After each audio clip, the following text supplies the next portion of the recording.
And that was the thing that the judge says. He goes, the only reason I'm giving you guys one chance. And he told us at the second court day, he goes, I'm going to give you guys one chance and one chance only. You guys blow this, you will never see your kids again. He told us flat out. And that got me angry, but at the same time, that challenged the man inside of me. Mm-hmm. And I said, that one chance, I told him too, I was like, that's all I want is that one chance. That's all I need. We're like, my kids are coming back home because he gave me that one chance is what I had in my mind. And I told my wife that too. I said, that's it. That's all we needed. We're done. We got this, right? It's easier said than done. You heard it here first. Now run and tell of the righteous riot. Each one united. Come on, don't fight it. What's up, everybody? Welcome to Run and Tell. What's up, you guys? It's Rick. Don't forget to like, subscribe, share on every platform that you have. Spread the news, man. And we are excited about our show today. We have a special guest by the name of Juan Solis. And just a little bit about our guest. I met him at work, and he's one of those guys that when you meet him, you just you could tell that there's something special about this guy because of the kindness, the gentleness that he kind of displays. I remember when I first met him, I was like, yeah, there's something different about this guy. I really think he's a believer. And sure enough, after having a number of conversations, it was evident. And from there, we kind of hit it off, and we're good friends now. And I'm so excited to interview him here today because through the conversations that we've had, I've discovered that the man has quite a story to tell. God has done quite a number on this man, and I think it will be an encouragement for all of us here. So welcome to the show, Juan Solis. How you doing, man? Thank you for having me. I'm doing well. Cool. Well, Juan, why don't you tell us a little bit about yourself, man? I know you guys saved how many years ago? 15 years ago. About 15 years ago. Wow. About to be 15 years ago. Wow. Okay. And so why don't you tell us about Juan before that 15-year event? Yeah, we can do that. First of all, thank you guys, Miles and Rick, for having me. This is an amazing opportunity, and all glory to God, right? Yeah. I know, we talk about these commercials and it gets brought up all the time, but I think for me, it's the message that's important. And, it's only because what he's done in my life why I have these opportunities. Mm-hmm. And so for me, though, prior to what happened, I grew up in a domestic violence environment. Dad's was very abusive towards my mom. All I experienced, the only memory I have from my dad, because I grew up without him around, was of him, beating my mom to a pulp. I mean, I'm talking about hands to the flesh at all times. And it's pretty intense, when you're a little baby. And I don't even know how I remember these things. I was only 2-3 years old, of the stories that I would tell my mom and my brother, of the things that I remembered.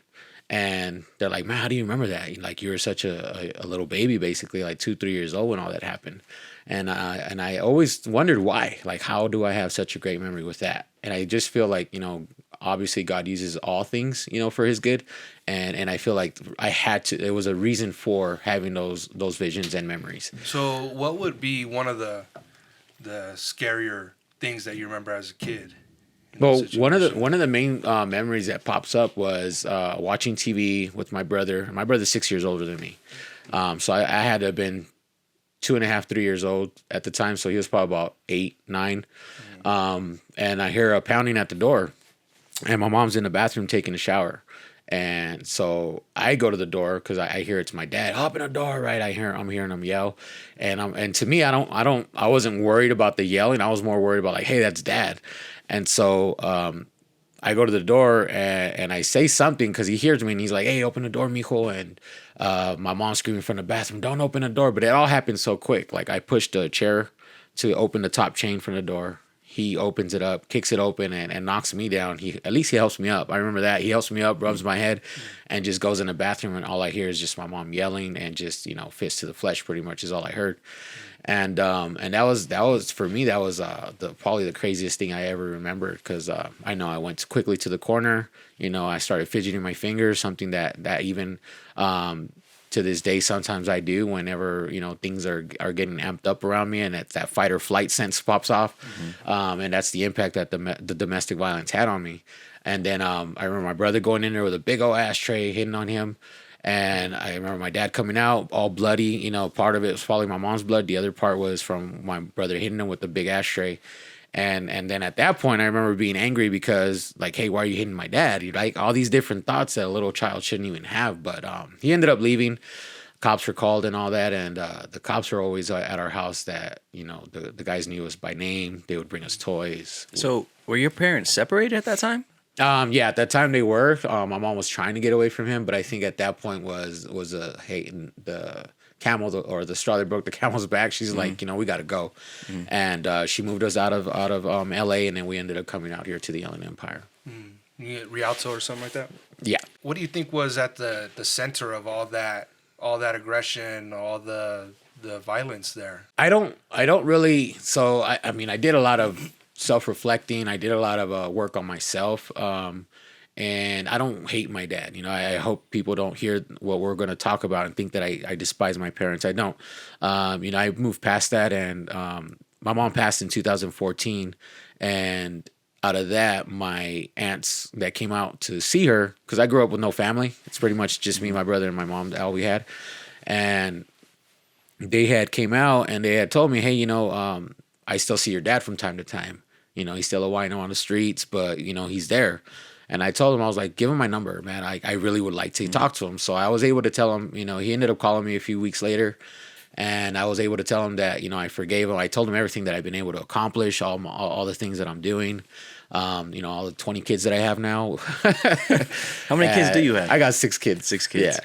And so I was able to tell him, everything. And I told him, what, out of everything, I still love you. You're still my dad. And, I forgive you for just everything. I've been able to do a lot of work in me. God's done a great job in me, and it's, and I hold on to that dream of just having you. And he's like, well, I don't know why you should be mad about, or even forgive me. I didn't do nothing wrong. Your mom took you from me, right? And so I'm getting upset, and I'm thinking, but I'm letting him talk. And he's like, you know what? I did put hands on your mom, and I can see why she left. And, for that, I do apologize. So, but just thinking about why, because I had those same thoughts, like, where did all that anger come from? And so in my background, working with males, because that's what I do for a living, is work with men. And I see that a lot of it is trauma, that they themselves were experienced. And for me, I had that same anger. I grew up thinking I'll never be like my parents. I'm going to be better than my parents. I'm going to be, even though I don't know what a dad's supposed to look like, I'm going to do the opposite of what that abandonment is. You know what I mean? Of not being there, I'm going to be there 24/7 for my kids. I'm going to be, everything that he wasn't.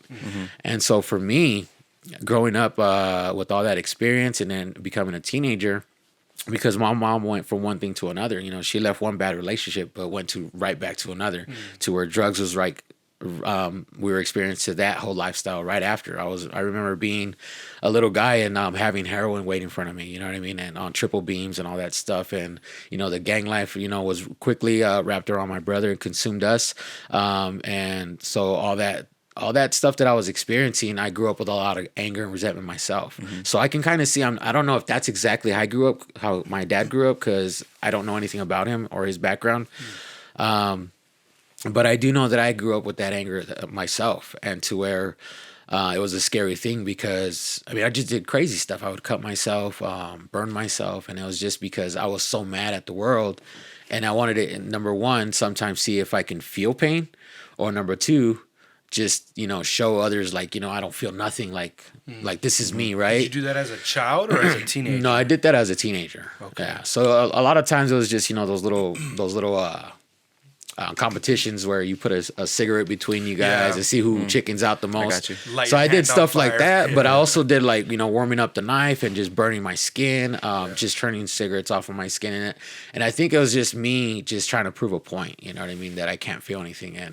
But it was scary though, because I wanted to love my family. When I started having kids, I wanted to love Hold them. on, man. I'm sorry. No, Hold go that for it. thought. Okay. Because that's so interesting, because I did stuff like that too. And up until right now, I never knew why. Right. I would light my hand on fire. Right. I would do, that's interesting. I'm sorry. No worries. But I think that it just plays a part to me. When I started self-reflecting, I did a lot of work on myself. I would think back on those times, and then I would think about my dad. Like, my dad is always popping in my head. Fatherhood is like the number one thing on my mind all the time. And so I always look back like, man, like, what did he go through for him to be the way he was? Well, let me ask what you was he this. so mad about? Let me ask you this. So you obviously you understand the importance of counseling. You understand the importance of literally walking people Definitely. through these things Oh, and yeah. exploring, and really identifying what they're feeling. Because like Miles is saying, he's discovering things now, and Yeah. if you don't address them properly, you kind of just react to things and you don't understand yourself. So you said you work with men for a living, so you understand the importance of counseling. So who helped you really through that process of discovering? So here's the thing. You know, like I said, I always told myself I would never be like my parents, right? I was going to be better than them. Well, as much as I tried to stay away from that life, I ended up just letting myself go. Like when I found out that my mom was getting high at 9 years old, at that point I decided, I said, okay, if this is the life that we're going to live, then I'm going to be the best criminal I can be. I'm going to be the best. Like if this is a side that I'm going to, that's it. Like at that point, my heart was so broken that I just dove into everything that we're involved with. So at that age, I by the time I was in 6th grade, I was already selling in schools. I had my pockets full of weed and different stuff, right? By the time I was in junior high, I was like doing some good things, well, big things, not good things. I was doing some big things. I had pockets full of all kinds of different stuff, and I was a little guy. I always tell everybody, like, I don't know how I survived. I don't know how. Well, I know how and why, but at that point, it's like it was nuts because I was a little guy. Anybody could have came up and just sneezed on me, and I would have fell over, right? Because I was so little, and I was always, you know, around the older guys, and when they see me come up with bags or whatever, they're like, man, this, like, what is he doing, right? He's a little youngster, but that was me, and so. I grew up in that lifestyle, and then by the time I started having kids, there was no turning back, right? Like I wanted to, I didn't want to be like my parents and expose them to things, but so I was kind of in the process of changing things up. But you know, our addiction, we were in my wife and I were in our addiction so much that you know, it was too late. And by the time, you know, I even got a grip on what was going on, my kids were taking it from CPS. And so, but prior to that, this happened in 2005. Prior to that, my wife and I were living homeless, like literally homeless. We were pitching a tent, living on a field, and we didn't have nowhere to go. No, you know what I mean? We had no one to turn to except her family. But her dad had a small apartment, so he couldn't take us in. How long were you guys homeless? So we were homeless for a minute. My wife was pregnant at the time also. And I think we were in a tent for about 3 months. And then we moved into my father-in-law's garage. He converted that to a room for us. And I mean, it was freezing in there, but it was at least it was something. You guys were homeless that whole time? Oh, yeah. Yeah. He knew we were in our addiction. He had just been clean about 4 or 5 years. And that's one thing that I remember is my wife saying, you know, if my dad can do it, I can do it, right? And so going back to that whole fatherhood piece, that it always sticks out to me. Yeah. And for me, and then, well, going back to the story, I mean, we were homeless we were in a tent for 3 months, and then we lived in the garage for about 3 months. And then my father-in-law was a handyman, so he was fixing up this house, and he asked the owner, he said, look, your house keeps getting vandalized.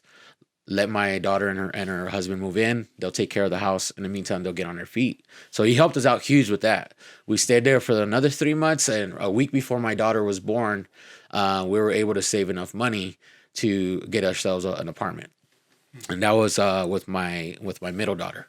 And that whole time we were still in our addiction though. I mean, I thought I was doing it because I went to work. I was working, coming home, doing the family thing, at least I thought. And then my wife was pregnant with my third daughter, and we're again still in our addiction, and everything just hit the fan. Everything that I worked hard for to getting us our apartment, you know what I mean, doing the family thing, we ended up losing our kids because of we were on drugs and things. And so CPS got involved. Our kids were removed. How many kids did you guys have at that? At that time we had 3. You had 3. Yeah, so my oldest was with her grandma, and then my middle daughter, they ended up leaving her with my sister-in-law, and then my youngest was in foster care. So the day that actually happened, when my kids were removed, my wife said, maybe we need to go to church. And for me, that was like, if she'd asked me a while ago, I'd probably laugh at her face, like, yeah, right. But because I grew up resenting just people, resenting, this whole God thing. I grew up Catholic. I didn't know what that meant. But that day when she said, maybe we need to go to church, I was like, you know what, let's go. You know what I mean? Because I had that desperation moment. We didn't know where else to turn to. And, we ended up going, And I think for me, I didn't know what I was walking into.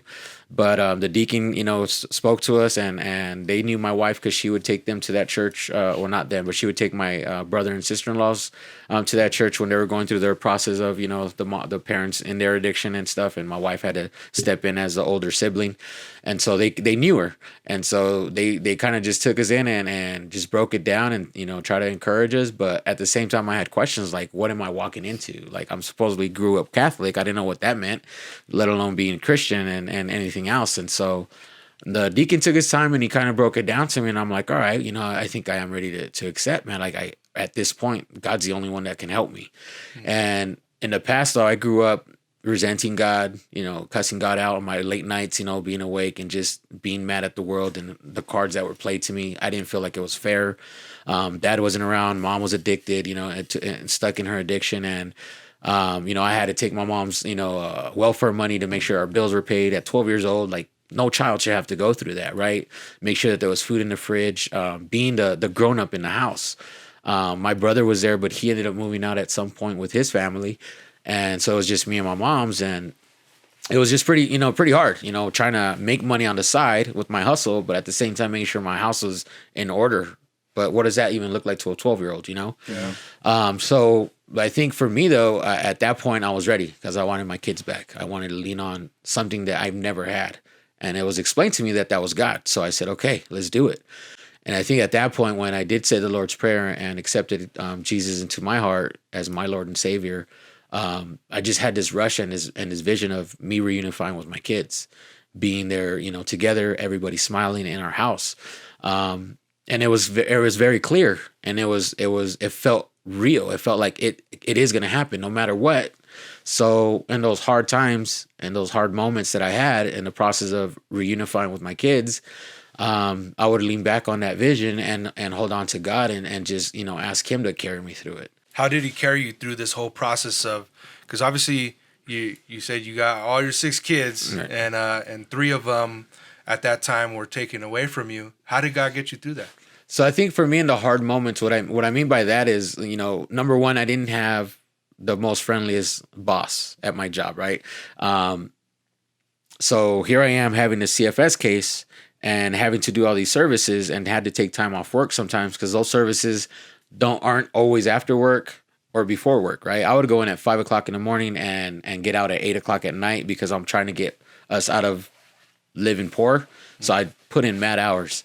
And at some point, like everybody at my job were like, yeah, he's putting in work. Like, yeah, we can count on him. But now here I am asking for time here, time off there, to go to parenting class, counseling class. Because I had to do every single thing that you can think of that CPS can give you, whether it's parenting, drug court, counseling, yeah, marriage counseling. Oh man, more counseling. Did you guys have a car at that time? No, at that time, no, we weren't. I was basically riding my bike, rain or shine, riding my bike to work. Because your wife was in on the bus. A rehab facility, right?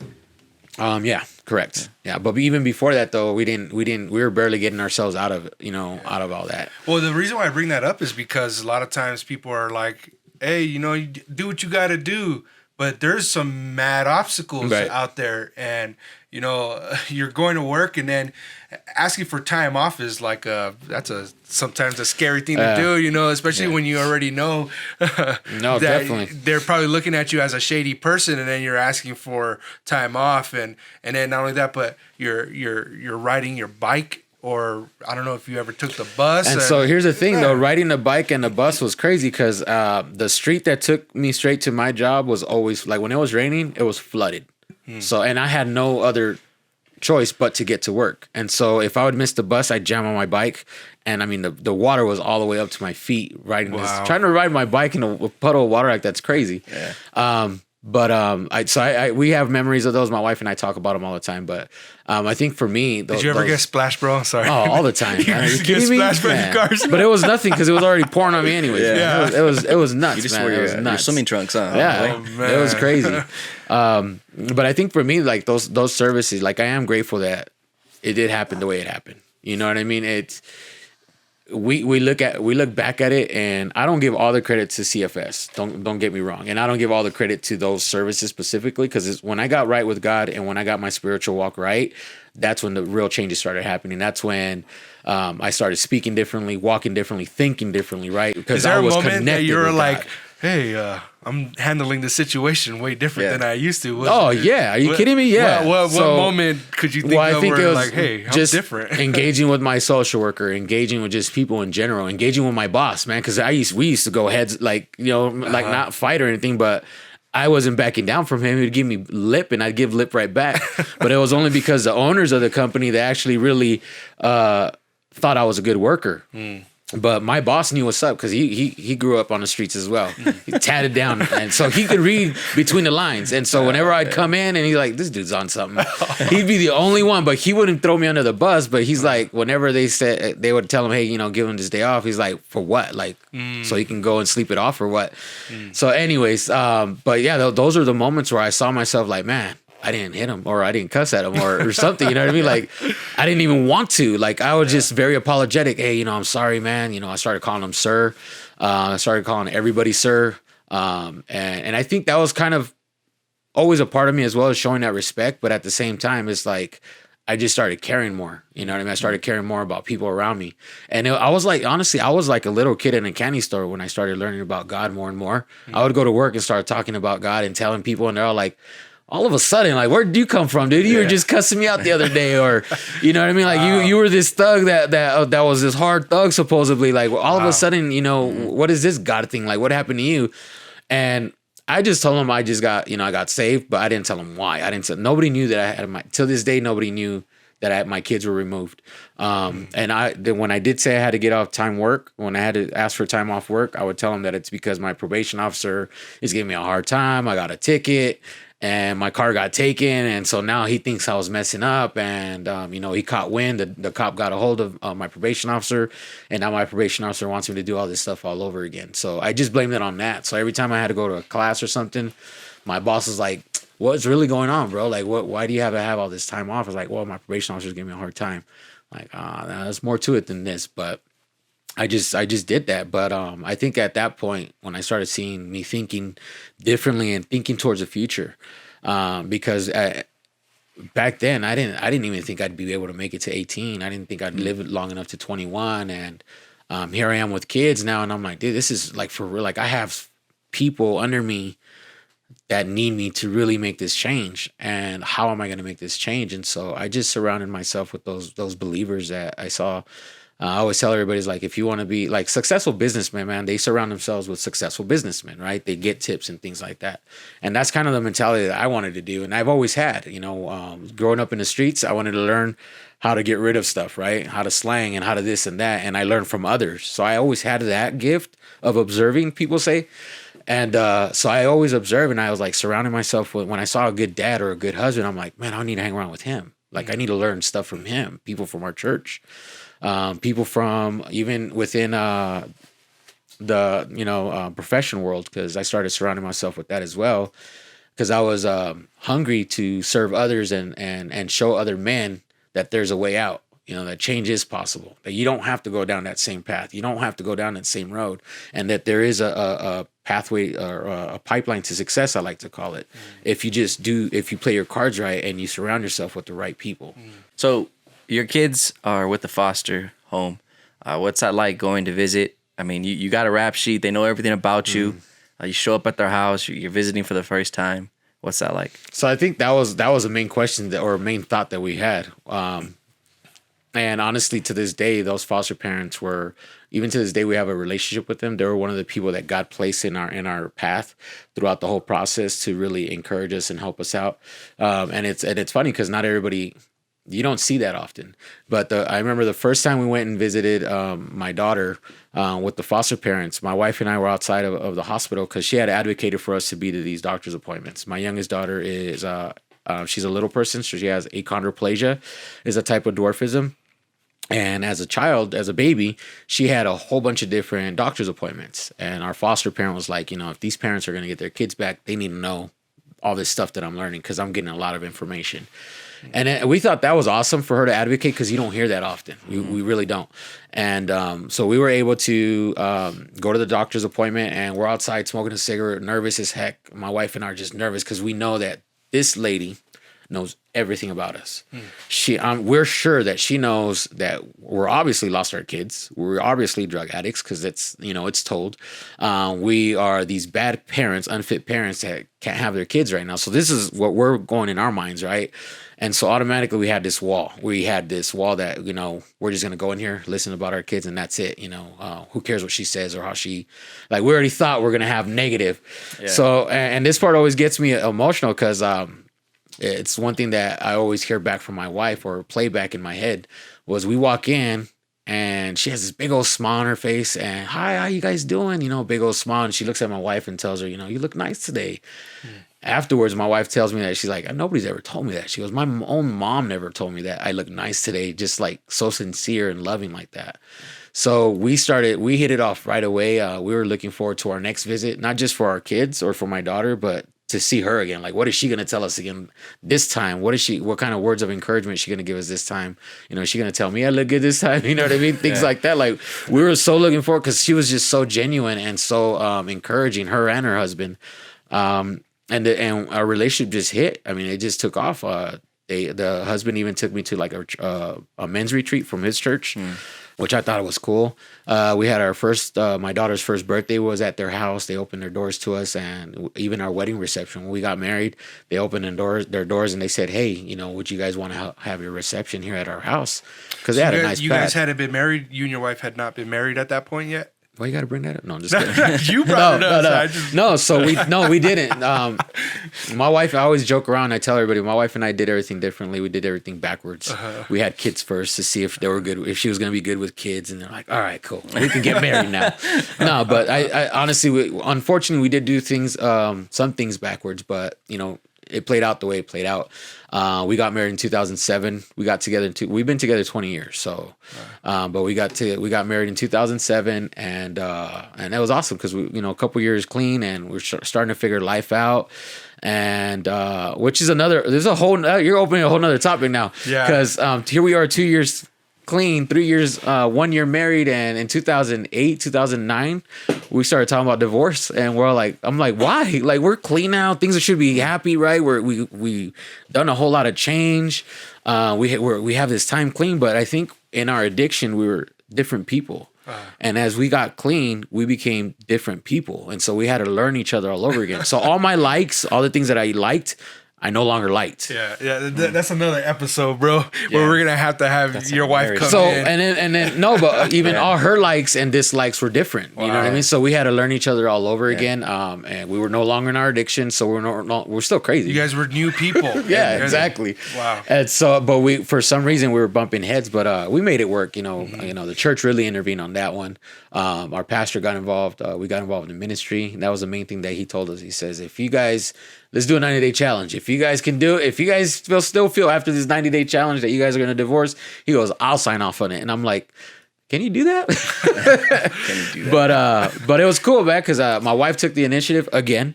She started going to Bible study on her own. So when I saw her doing all these things, I'm like, I can do that too. But I did it out of spite. I didn't do it because I wanted to do it. I did it she can do it, I can do it. Yeah. But yeah, it was an awesome transformation because I really started seeing where I was lacking in as a husband, and where I needed to continuously wash my family with the Word and get closer to God and just show them what that relationship looks like. And I think that's what made my wife comfortable in trusting me and respecting me. And it's that cycle that we hear all the time, the crazy cycle. That a husband's designed to be respected and the wife's designed to be loved. And if I don't love my wife, she's not going to respect me. And if she don't respect me, I'm not going to love her. So on and so on. So these are the little things that we learned and that we had to really touch on. Yeah. Let's go. So let's go back. Yeah. The question I want to ask you is you've been through the process with CPS, and it's not an easy task. Mm-hmm. And I really want to say that it shouldn't be. Mm-hmm. Right? Because you have parents who have their kids taken for various different reasons, and obviously every case is unique and different. But you don't just turn around and then, give the kids back. Like, so my question to you, for someone to say like, hey, CPS shouldn't be easy, like it should be a difficult task, because from what you shared, a lot of the growing that you experienced was taking place through that transition of you attempting to get your kids back. So here's the thing. This is one thing that I always hear too, and it's because there's time frames, right? There's timelines that you have to do certain things by a certain time, otherwise you do end up losing your kids or whatnot. So is that should be that way? No, because you don't go and live your lifestyle of 15 plus years living as an addict, as a criminal, and that's your lifestyle, and it's because you don't know any better, right? You have teachers telling you you're no good, that you're going to amount to nothing. You're going to end up dead or in jail. So that's not encouragement, right? No. And this is my experience. Other people could experience it differently, but this is my experience. And this is what we need to understand, is that everybody's experience is different. And so when we take my experience, for example, and you have not only your teachers, but your own mom telling you that you're no good, you're going to be just like your brother or your dad, and your dad beat your mom to a pulp. Your dad was not there and abandoned his family. So you're telling me, the person that you're supposed to love you, right? That I'm no good. And then you have everybody else just looking down on you and counting you out. You're counted out. And here you go into a system now, right? Now you're like, you have kids, you're grown up. You have, well, not grown up, but you have kids now. And you have to go through this whole process, and it's a process of having to get your kids back. You're not going to do it in that time frame. They give you 6 months.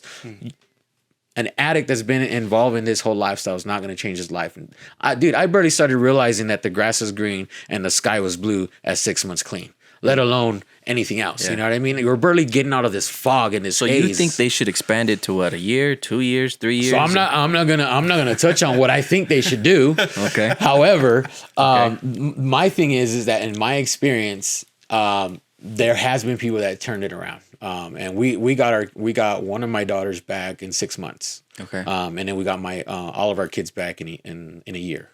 Right. Okay. And the only reason why they did that is because we hit the ground running. My wife already knew kind of what we had to do. So from day one, we got enrolled. We got a lot of things, started. And that was the thing that the judge says. He goes, the only reason I'm giving you guys one chance. And he told us at the second court day, he goes, I'm going to give you guys one chance and one chance only. You guys blow this, you will never see your kids again. He told us flat out. And that got me angry, but at the same time, that challenged the man inside of me. And I said, that one chance, I told him too, I was like, that's all I want is that one chance. That's all I need. We're like, my kids are coming back home because you gave me that one chance is what I had in my mind. And I told my wife that too. I said, but that's it. That's all we needed. We're done. We got this, right? Wow. And so she had to go into inpatient. The judge said, you just keep doing what you're doing. Go to work, go to your classes. If you can do that, that's fine. It's easier said than done when you have all these constant memories messing with you. And then plus you have to go to counseling. And at first I wasn't taking it seriously. I was just, checking off the boxes. But then when I started seeing, things at church and really opening up at church, I was like, you know what? Maybe I can get, the best of both worlds, get some wise counsel at church and get some other counsel here with this therapist. And it was funny because when I started opening up, this therapist was an intern and she had no idea how to handle my story. And so I'm like, here you go. You want me to open up? Here I go. Right. And I opened up and I'm like, so what do you got for me? How are you going to help me? What are you going to tell me that's going to help me from all this? And I'm like tearing up, right? Because I'm like angry. Like you done open Pandora's box, fam. Yeah. You done opening all these emotions, all these old wounds. Like now you need to help me. What you got? And she's like, you know what? I'm going to call my supervisor. Oh, man. But it was cool, though. I get it. Like, it's a process. And I even said it, too. I told the lady, I was like, look, she can stay in here because she needs to learn. Like, but you guys need to help me out. Like, keep her here because she's blowing right. But here's the thing, though. This is another thing that we need to realize as well, because I would go to to my kids' visits sometimes when it's in the office. And automatically they thought I was getting high. Here I am coming with my eyes red, you know what I mean, looking disheveled and all tore up. And we would get accused, like, hey, you guys, we're gonna have to test you guys. I'm like, all right, that's fine. But little do you know, is like I just came from a counseling session. Like this is the stuff that you want me to do. Like you want me to work on me. And that's what I'm doing. And so, yeah, my eyes are like this because I just cried my eyes out talking about how I saw my dad beat my mom to a pulp. You know, I just cried my eyes out because my dad hasn't been around. I cried my eyes out because I literally seen my mom getting high and even getting high with my mom. And how do I process that? How do I understand that that's not right? You know what I mean? How do I get away from all that? Because this is all I've ever known. You know, I'm like, you guys want us to work on ourselves, but man, like, just don't automatically think I'm getting high. You know what I mean? But I get it. I mean, it's. I mean, that's the world that they live in, and they have to make sure that they do their choices and decisions for the right of the kids. That could be totally discouraging. No, definitely, and it was, and that's what I'm saying. I leaned on God on those times because that wasn't. Not only did I had a rough boss that was giving me a hard time at work, then I had everybody else that were thinking I'm getting high and counting us out, and I mean the social worker even told us as well, not just the judge, that you more than likely won't get your kids back, and so I'm facing that, and I'm just leaning on God throughout the whole thing. So when you say leaning on God, what does that look like? Because that tends to be kind of a broad term or broad phrase there. It could mean a lot of things. Was that you reading the scriptures? Was that somebody that was praying with you that was helping grow your faith in the Lord? What does leaning on God in those situations look like, in particular to your situation? So that was all of the above and then some. So that's like face to the floor, right? That's like my face in the book. Just praying to him all the time and allowing for people to pray over me. And I think that's one thing is like when people grab you and they say, hey, let's pray. Okay, let's pray. But in a sense, you don't really allow people in. Like there's times where even to this day when like I'm struggling or something, I go to one of my mentors or something and he's praying over me. Like I'm hearing him, but I'm not really allowing him in. If that makes sense, you know what I mean? And so I think at that point for me, I was allowing everything and everybody to just penetrate my soul. Whenever I prayed, it was just an open heart, really crying out for help. Whenever I spoke to one of my mentors or one of the pastors discipling me, was just really, allowing him to really see the whole vulnerable side of me, and that's, crying out. And my kids, it's funny because my kids always tell me, like, I've never seen dad cry. It wasn't until my oldest started going to the main sanctuary with us, because they would go to their kids' church, and she started sitting there with us. There's some stuff going on in youth in her little small church, and she's like, yeah, I just want to sit with you guys today. I just want to sit with you guys. So it was like a few months where she sat with us. And when the kid's like, I've never seen dad cry, she was like, oh, just go to church with him. I've seen him cry. It's like, because I let it all out. You know what I mean? I mean, that's to me is leaning on God, is just allowing my whole vulnerable side of me and just allowing him to just guide me in every process. Because I didn't know how to be a father. I didn't know how to be a husband. Yeah. I needed, and I know there's people in your life that are there to guide you. But really, he's going to be able to show me. He showed me and guided me as far as what's my next step. And just hearing him clearly saying, your kids are going to come home. Just go to this class and don't just go there. Really open up. Really listen, because you're learning, right? And then, match it with scripture. Is that scripture? Is that what I need to do for my family? Yeah. It was a walk, man. It was just a straight walk. It was taking it as God was saying it. Because when you say that God gave you that vision of he was going to restore your family, immediately my mind goes to what God told Joel in the book of Joel. He says, I will restore what the locusts have eaten. And only God can do that. I mean, it's done. Your kids were taken away from you. Your rap sheet was long, right. And both you and your wives, and it was an impossible situation. And then you're telling us stuff about like even you're coming out of counseling session, which you had to do. Your eyes are red, and they're thinking it's something else. Right. So many obstacles that tend to make the path to restoration impossible, but with God, it's nothing. Yeah. And I noticed earlier you said that your coworkers at the job you were working at had no idea. Right. But now you're talking about being vulnerable at church. And I think that's something that you should really highlight because, kind of a little rabbit trail here, but I've watched the Leah Remini, the lady who left Scientology. Yeah. And one of the things that broke my heart about her story was that in Scientology, if you tell somebody your struggles, if you kind of are like laying your burden on somebody else, hoping for some support, then you're pretty much asking for a knife in your back. Because what they do in Scientology is they'll say, "Oh, okay," and then they'll walk away and they'll write a report on you. In other words, and so what that does is that creates this atmosphere or culture of you're in this alone. You have nobody to talk to, and not only that, but you got to kind of present yourself as somebody who has it all together. And what you're telling me is that part of leaning on God was being vulnerable, was kind of putting it out there and letting the brothers pray for you. You know, and that's something that men don't do, right? I mean, we hear it all the time. Men don't open up, men don't talk, but I think it's healthy. It was healthy. It was really healthy for me. And because, again, I grew up not doing none of that, right? And so I wanted to do everything opposite of what I was already doing, and that was part of it. So what would you tell somebody who is in the middle of battling addiction right now? Why don't you look at that camera, and why don't you tell them? All right. So I think for me, you look at the story of the prodigal son, and it says that when the prodigal son was far off, right? When he was still well off, long ways, that the dad came running to him. And I feel that that was me. Even though I knew there was a God, and I ended up allowing myself to have him as my Lord and Savior, I still felt like I was far off. Like I needed to get better before I can be in God's eyes or win God's favor. But that's the lie. You know, that's the devil's a liar, and that's what he'll tell you. He's there, and no matter how far off you are, he's there to run to you and grab you and pick you up and love you right where you're at. And it's not going to be perfect. Life's not going to be perfect. That's not what a Christian life's about, is that you receive Christ and everything's peaches and creams. No, but you have something to lean on. You have something that's much greater than you, much stronger than you.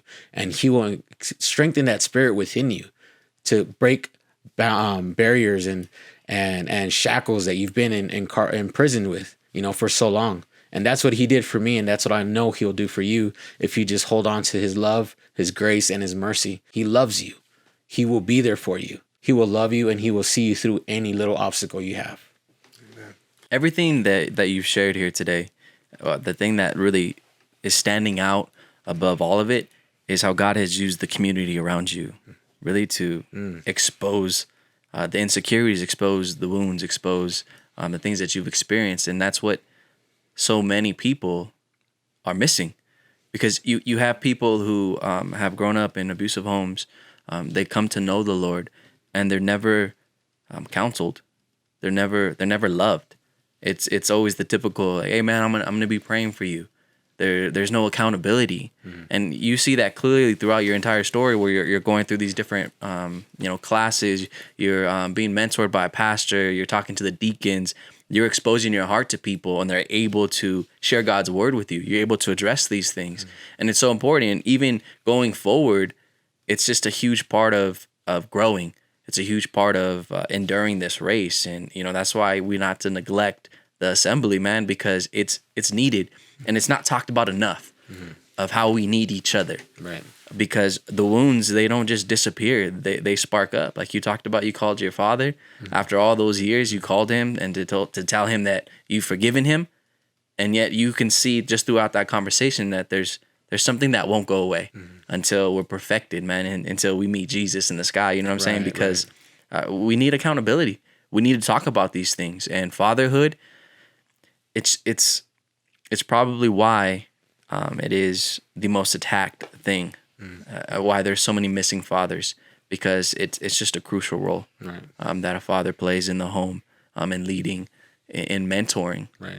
I mean, I still think back, to my childhood, and everyone thinks about their childhood. If I meet somebody and they tell me, "Oh, my childhood was good," I'm looking at them like, "Dang, like where'd you grow up, man?" You know what I mean? Because they're the exception to what's so common in what we experience in our communities, where people just don't know their fathers are abusive, etc. And hearing your story, I'm encouraged, and I hope everyone is encouraged to seek help. Yeah. To get counseling, because counseling is not the enemy. Yeah. Counseling There's takes place in the church. Around that for sure. Yeah. There's a stigma, but we, man, there's people out there that God has placed out there with the wisdom and the answers that we need to overcome these obstacles, and that's Him working. It's all glory to God. Yes. You know how He uses people. But I think the takeaway for me also is, you know, there's consequences for our actions when we act out, when we're acting stupid.